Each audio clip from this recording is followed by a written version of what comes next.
I saw a story about the first food bank that was started in Phoenix, Arizona, and I thought, gee, that's something that Raleigh and North Carolina ought to have. The Raleigh Rescue Mission had an old van that had no power steering, no power brakes, and I went and picked up some of the first deliveries.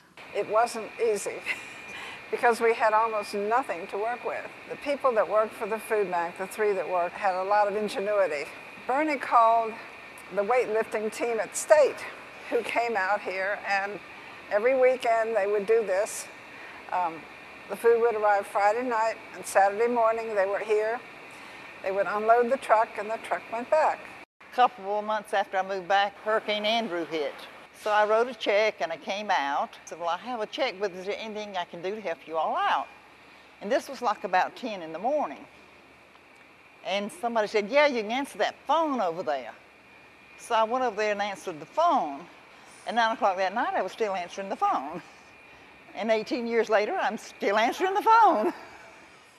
I think our relationship with WTVD really started as a result of our response to Hurricane Andrew in Florida. It kind of launched us in the public consciousness in a way that the food bank really hadn't been.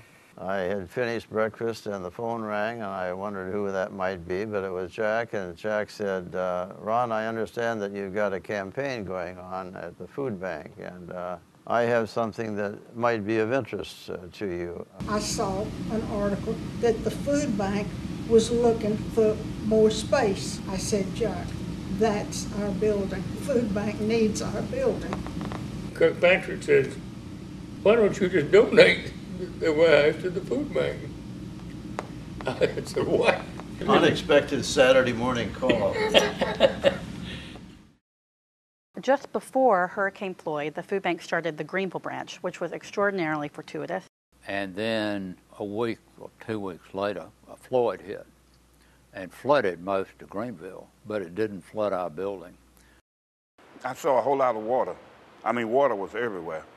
I went on because I figured, you know, these people have been waiting on me for so long. So I went on and got to this shelter place. They were just clapping their hands, happy to see me. Governor Jim Hunt chaired the Breaking Bread campaign. One of the neat things about that campaign was the people that got involved. We got Governor Jim Hunt, and he knows everybody in the state of North Carolina, and he brought on some real big hot shots. And then we got former Governor Jim Holzhauser, who brought in the Republicans. And so we had most of the political hot shots in the eastern North Carolina covered on this. When we looked at me, a card table, and a telephone, we realized that we had to be able to pick up donations. The largest gift of the campaign was one from Blue Cross and Blue Shield. That was $1.5 million for Kids Cafe. The Kids Cafe program was introduced about 4 years ago. We went from being a program where children receive cookies and snacks to being able to serve them a full course hot meal.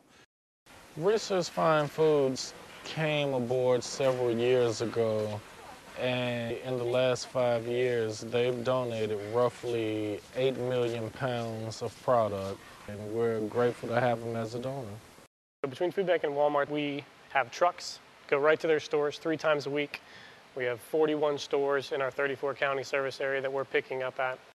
When I've got 40,000 pounds of potatoes and I need somewhere for it to go, I need it to have a home, and I call Jerry and Andrew at the food bank, and they have a home for it. The relationship with Food Line and the food bank, that whole process started about 30 years ago. We are extensively involved with the Food Line Hunger Relief Day. That's one of our proud moments of the state fair. A lot of our associates go and volunteer to make sure that it runs smoothly and that we have a presence in our community.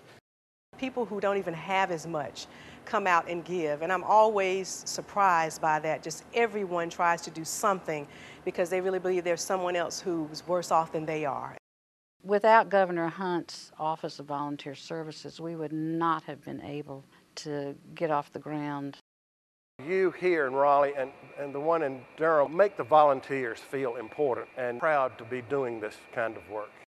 I've always worked in the food bank for the last couple of years, but when they started the backpack program, I feel like it really helps the kids that really need it, and it makes you feel good to do something good for the community, especially for kids. From the beginning, John always had a philanthropic focus and a philanthropic bent. And he wanted to make sure that the employees of Cisco didn't only think about the bottom line, but they also thought about their place in the community and making the community a better place.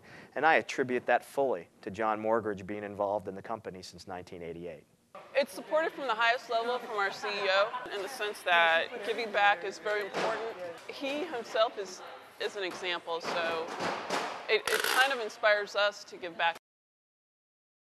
When I come to work in the mornings, we have agencies standing by the dock ready for the doors to open. And it's those agencies that stand out there on that dock that respect us.